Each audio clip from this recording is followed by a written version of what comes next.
नमस्कार मित्रों, TV 20 news पर लगातार खबरें जारी है। अपने अपने क्षेत्रों की खबरों को देखने के लिए बने रहिए हमारे साथ। आइए नजर डालते हैं आज की मुख्य खबरों की तरफ। इस खबर के प्रायोजक हैं पूर्वांचल मशीनरी एजेंसीज, जहां आपको जनसेट पंप सेट के साथ साथ अब एक ही छत के नीचे मिलेगा प्लाईवुड, शटरिंग प्लाई, सनमाइका, दरवाजा, डोर स्क्रीन, हार्डवेयर, जेनसेट और मशीनरी पार्ट, जिसके प्रोपराइटर हैं अशोक वर्मा और पता है वर्मा टावर, नरौली, तनिष्क शोरूम के नीचे, आजमगढ़। और मोबाइल नंबर है 9415207728 और दूसरा मोबाइल नंबर है 9453016451। खबर महाराजगंज से है, जहां फरीदा थाना क्षेत्र के महादेवा समरधीरा मार्ग पर सवारियों से भरी टेम्पो ने रोड पलट गई। इस घटना में टेम्पो में सवार 3 वर्षीय मासूम बच्चे की मौके पर दर्दनाक मौत हो गई। वहीं आधा दर्जन लोग गंभीर रूप से घायल हो गए। सूचना पर पहुंची पुलिस ने स्थानीय लोगों की मदद से एम्बुलेंस सारे घायलों को इलाज के लिए पहुंचाया है। पुलिस ने शव को कब्जे में लेकर कार्रवाई में जुट गई है।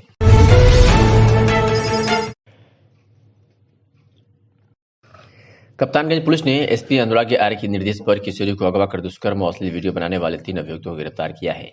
बता दें कि घटना है 29 जुलाई 2022 की, जहां एक वादनी द्वारा थाना कप्तानगंज में मुकदमा पंजीकृत करवाया गया कि जिसकी पुत्री थी, जो 17 वर्ष की बताई जा रही है, जिसकी दिमागी हालत ठीक नहीं बताई जा रही है, वो 2 जून को लगभग 12 बजे गायब थी और ना तो रिश्तेदार तथा संबंधित जगहों पर काफ़ी खोजबीन करने पर भी कुछ पता नहीं चला। इसके बाद उसने बताया कि मेरी लड़की को दीपक पुत्र महोदय, जो टेम्पू ड्राइवर, ग्राम गौरा, थाना कप्तानगंज, अपने बड़े पिता बगेदु पुत्री जगदेव निवास निषाद और उनके लड़के को प्रेमचंद के सहयोग से उनके अपने फूफा कपिल के पिता अज्ञात ग्राम मोसर कुर्ता थाना महाराज ले गए, जहां उससे साजिश करके लोग दीपक के साथ कहीं गायब कर दिया था। उसके बाद से उसके साथ दुष्कर्म किया था। इसी मामले में पुलिस ने विवेचना कर मुकदमा पंजीकृत किया और विवेचना के दौरान इनको गिरफ्तार करने में सफलता हासिल की। मामले में एसपी अनुराग आर्य ने क्या कुछ कहा, सुनिए।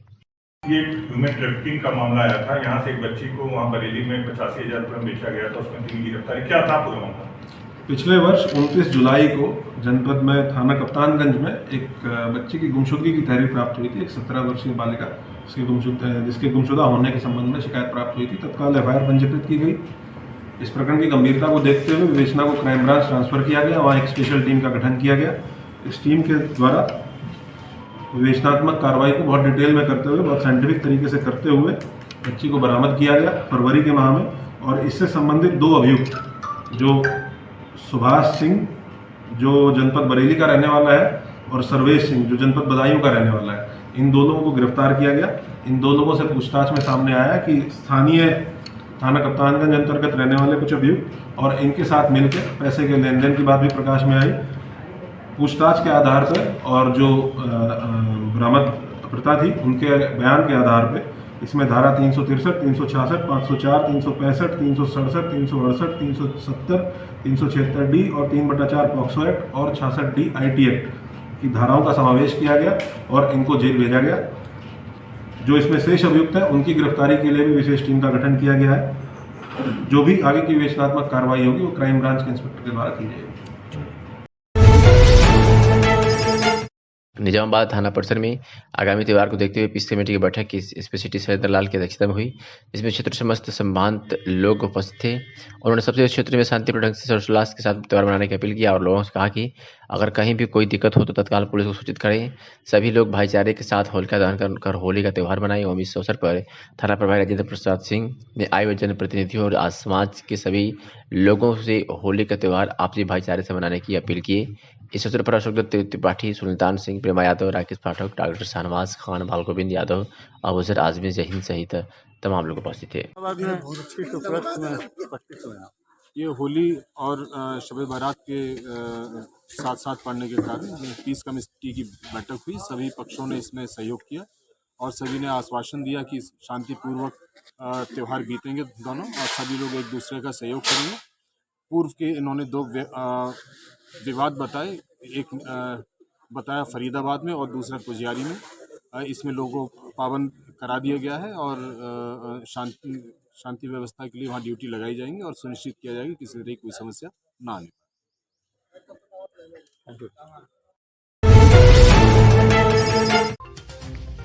त्रिपुरा, मेघालय और नागालैंड विधानसभा चुनाव के नतीजों से भाजपा समर्थकों में खुशी की लहर व्याप्त है, जिसके क्रम में आज नगर पंचायत स्थित वरिष्ठ भाजपा नेता रविकांत मिश्रा के आवास पर भाजपा की जीत का जश्न मनाया गया, जिसके सर पथेगा ताज तो चुनाव नतीजों के बाद ही पता चलेगा। लेकिन भाजपा समर्थकों में पूर्वोत्तर के चुनाव नतीजों से खुशी व्याप्त है। पूर्वोत्तर के 3 राज्यों में मेघालय, त्रिपुरा और नागालैंड के विधानसभा चुनाव के परिणाम आने लगे हैं। तीनों राज्यों में विधानसभा की 60 सीटें हैं। यहाँ भाजपा, कांग्रेस एवं वाम दलों समेत कई क्षेत्रीय दलों की प्रतिष्ठा दांव पर लगी है। वहीं ममता बनर्जी के मेहनत की भी परीक्षा होनी बाकी है। वरिष्ठ भाजपा नेता रमाकांत मिश्रा ने पत्र प्रतिनिधियों से बात कर बताया कि पूरे प्रदेश में भारतीय जनता पार्टी की लोकप्रियता लगातार बढ़ रही है।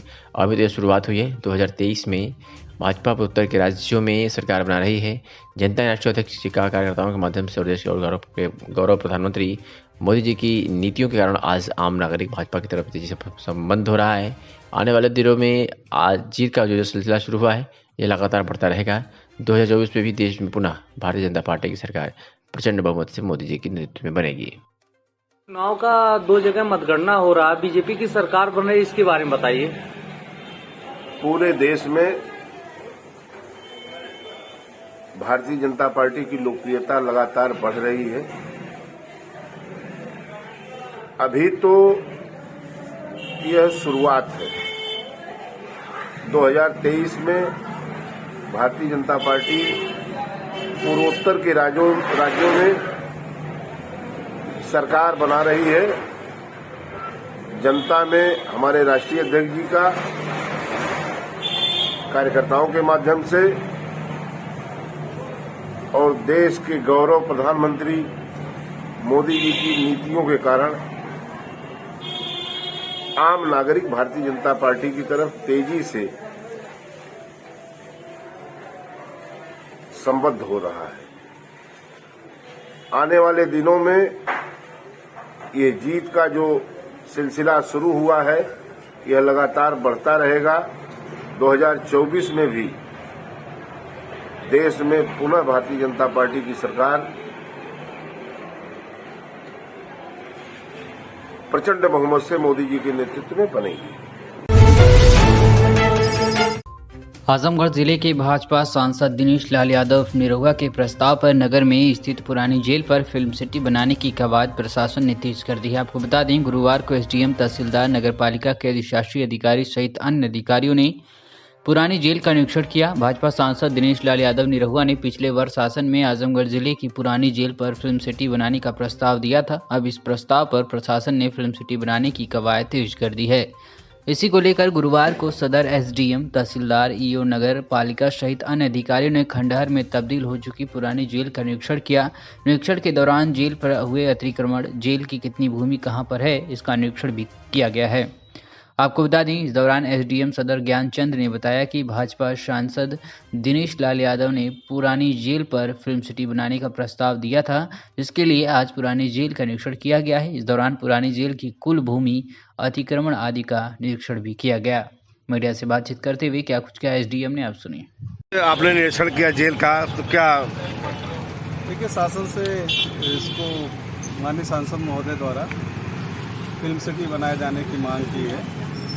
उसी क्रम में आकर के हम लोगों ने जेल की भूमि का निरीक्षण किया है कि कितनी भूमि खाली है और उस पर जो अतिक्रमण है तो किस प्रकार से है, या पहले से जो कुछ आवास बने हुए हैं तो वो किनके, उसके वास्तव में उसकी भूमि चिन्हांकित की जा रही है। कितनी भूमि हमारी जेल की खाली पड़ी हुई है पुरानी।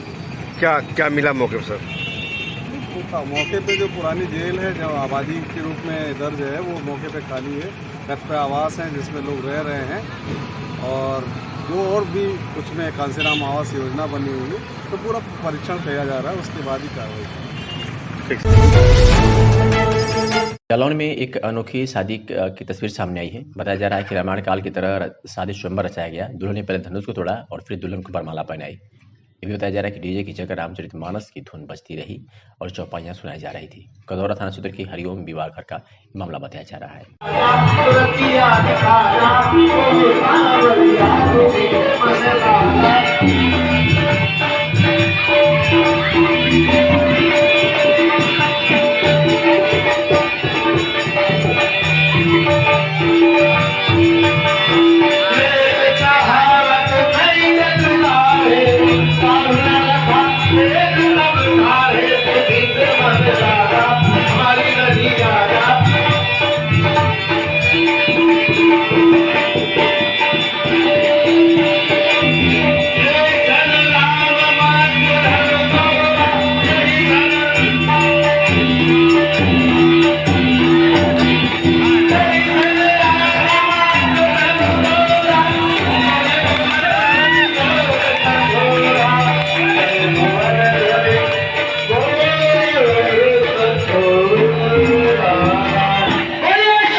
आजमगढ़ जनपद से खबर है, जहां आगामी होली पर्व को सकुशल संपन्न कराने को लेकर पुलिस ने कमर कस ली है। और इस मामले में पुलिस अधीक्षक अनुराग आर्य ने कहा है कि किसी भी दशा में उपद्रवियों को बख्शा नहीं जाएगा। होली को शांतिपूर्व तरीके से मनाएं और कहीं भी लगता है कि अराजकता तो अराजकता फैलाने की कोशिश कर रहे हैं तो तुरंत पुलिस को उसकी खबर दें।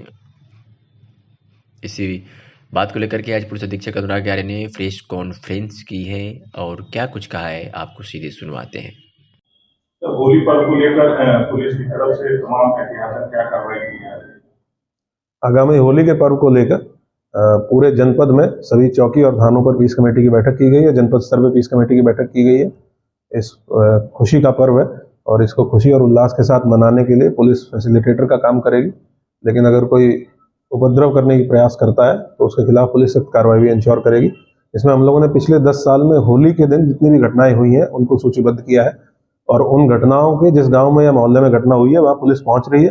दो पक्ष जो घटना में शामिल थे उनको आपस में बैठा के और उनकी बातचीत करा के सुनिश्चित करा रहे हैं कि इस बार होली पे उनमें किसी प्रकार की कोई कसीदगी ना रहे, मनमुटाव ना रहे और दोनों लोग होली अच्छी तरीके से मनाएं।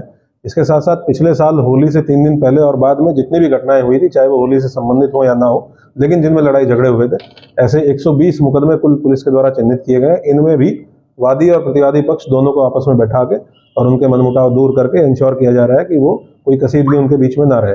एक कंपनी RAF, 2 कंपनी PSC हमारे पास रहेगी, जो हम लोग लगातार संवेदनशील एरियाज में रखेंगे। संवेदनशीलता के आधार पर 3 कैटेगरी की जगह को चिन्हित किया गया है जहाँ पुलिस का डिप्लॉयमेंट रहेगा।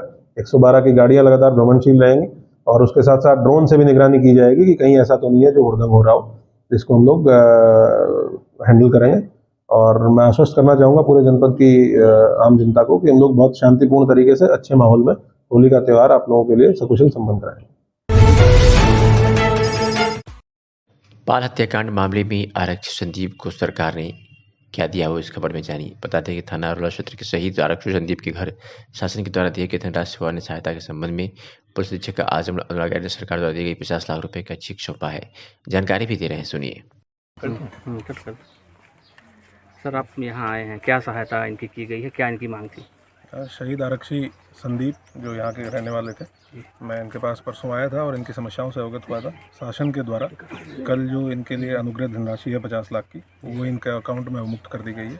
उससे संबंधित जो महत्वपूर्ण कागजात हैं वो इनको हैंडओवर करने के लिए मैं आया था और उसके साथ साथ जो भी समस्याएं हैं उनसे भी अवगत होने के लिए। रोड की समस्या पिछली बार बताई गई थी तो उस पर स्थानीय स्तर पर लोगों से बातचीत करके ऑलरेडी काम शुरू हो गया। माननीय मुख्यमंत्री जी ने आवास और रोड दोनों के लिए ही निर्देशित कर दिया गया है संबंधित को।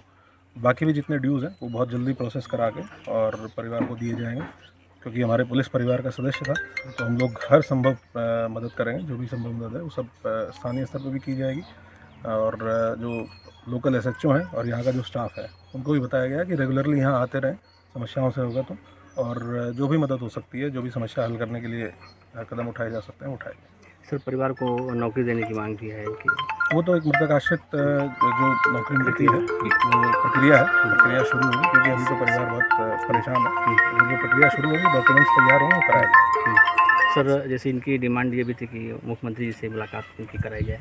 जो उनकी बातें हैं मैंने उनसे विस्तार में बात की है, उन सभी बातों को मैं ऊपर आज पहुंचा दूंगा और हर चीज़ पे बहुत सहानुभूतिपूर्वक ऑलरेडी विचार किया गया है, तभी इतनी त्वरित कार्रवाई भी हुई है कि सारी धनराशि मुक्त करके अकाउंट में भेज दी गई है और आगे भी किया जाएगा। महकमा इनके साथ पूरी तरह से है, पूर्ण रूप से हम लोग साथ में खड़े हुए हैं। पुलिस विभाग का एक सिपाही, एक अधिकारी इनके साथ खड़ा हुआ है। सर, उनकी पत्नी की तबीयत खराब बताई जा रही है, इलाज के लिए क्या प्रबंध है? उनका उपचार कराया जा रहा है और बेहतर से बेहतर जो भी उपचार है वो ऑलरेडी परसों में आगे आया था तो थाना प्रभारी को बता के गया था। सर, आज आप आए हैं यहाँ पर, किस तरह की मदद आपके द्वारा यहाँ पर आज की गई है? आज क्या किया गया है? मैंने बताया आपको कि जो धनराशि मुक्त की गई 50 लाख की, वो उनके अकाउंट में ट्रांसफर हुई है। उससे संबंधित जो कागज़ हैं, क्योंकि उनको आगे डॉक्यूमेंट्स की जरूरत पड़ेगी, तो वो कागज़ उनको हैंडओवर किए गए हैं और उनसे बातचीत की गई है। जो भी उनकी समस्याएं हैं उनकी जानकारी की गई। ठीक sir, thank you sir.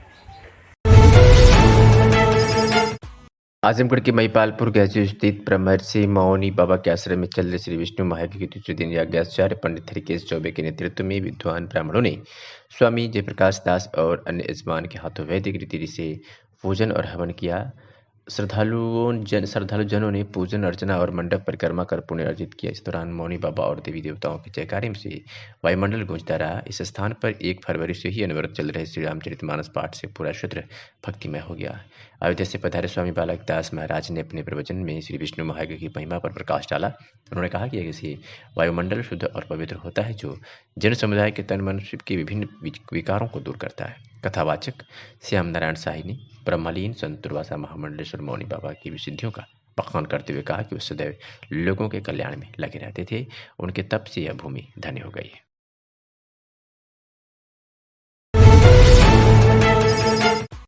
Maharajganj जनपद के कोठीभार थाना क्षेत्र स्थित गिरमा चौराहे के पास के एक गोदाम में कस्टम विभाग की टीम ने छापेमारी कर भारी मात्रा में विदेशी मक्का एवं पोस्ता दाना बरामद किया है, जिसकी कीमत लगभग 15 लाख रुपए बताई जा रही है। बरामद माल तस्करी के जरिए नेपाल से लाई गई थी, जिसे भारत के विभिन्न शहरों में भेजा जाना था। कस्टम विभाग ने माल बरामद कर कानूनी कार्रवाई शुरू कर दी है। जानकारी के मुताबिक कस्टम विभाग को मुखबिर से जानकारी मिली थी कि नेपाल से मक्का एवं पोस्ता दाना की एक बड़ी खेप तस्करी के जरिए लाकर एक गोदाम में जमा किया गया है, जिसे तस्कर भारत के किसी अन्य जगह पर भेजने की तैयारी में है। इसी सूचना के आधार पर कस्टम विभाग ने एक टीम बनाकर गोदाम पर छापा मारा तो वहां बोरियों में भरे माल देकर अचकित रह गई, जिसके बाद कस्टम ने माल को अपने कब्जे में लेकर सीजर की कार्रवाई शुरू कर दी है। कस्टम के अधिकारियों को बताना है कि पकड़ा गया माल विदेशी है, जिसकी कीमत लगभग 15 लाख आंकी जा रही है। माल को जब्त कर सीमा शुल्क अधिनियम के तहत कानूनी कार्रवाई की जा रही है। छापेमारी हुई है, किस तरह की माल बरामद हुई है, क्या कहना है आपका? जय हिंद। मैं सीमा शुल्क निवारक मंडल गोरखपुर के एक यूनिट है सीमा शुल्क निवारक इकाई निचलौल, वहाँ पे कार्यरत हूँ। और मुझे सूचना मिली थी कि यहाँ श्री राम कुमार चौरसिया जी का गोदाम है, जिसमें अवैध रूप से लाया गया विदेशी मूल का मक्का रखा हुआ है। उक्त सूचना के अनुपालन में मैंने अपने वरीय अधिकारी को बताया। वरीय अधिकारी हमारे जो डिप्टी कमिश्नर साहब हैं, उन्होंने एक सर्च वारंट जारी किया और उस सर्च वारंट का अनुपालन में हम लोग आके यहाँ सर्च लिए। सर्च के दौरान ये चीज़ें यहाँ पाई गई हैं। पकड़े गए जो माल बरामद हुआ है उसकी कीमत कितनी होगी? माल की कीमत अप्रॉक्स 10 से 15 लाख के बीच में होगा। क्या ये जो तरह से अवैध माल लेके गए, इनके पास कोई कागज, कुछ सबूत वगैरह कुछ पेश कर पाए आपको? नहीं, इन्होंने कोई इस तरह का वैलिड डॉक्यूमेंट नहीं प्रोड्यूस किया है। और तृतीय देश का अगर है, थर्ड कंट्री का है, तो प्रॉपर इनपुट नहीं है। इस पर क्या अग्रिम कार्रवाई की जाएगी? इनको मतलब कि ये सारे माल जब्त करके और जो हमारे जो सीमा शुल्क अधिनियम के तरह जो भी है उसके हिसाब से इन पर आगे की कार्रवाई की जाए।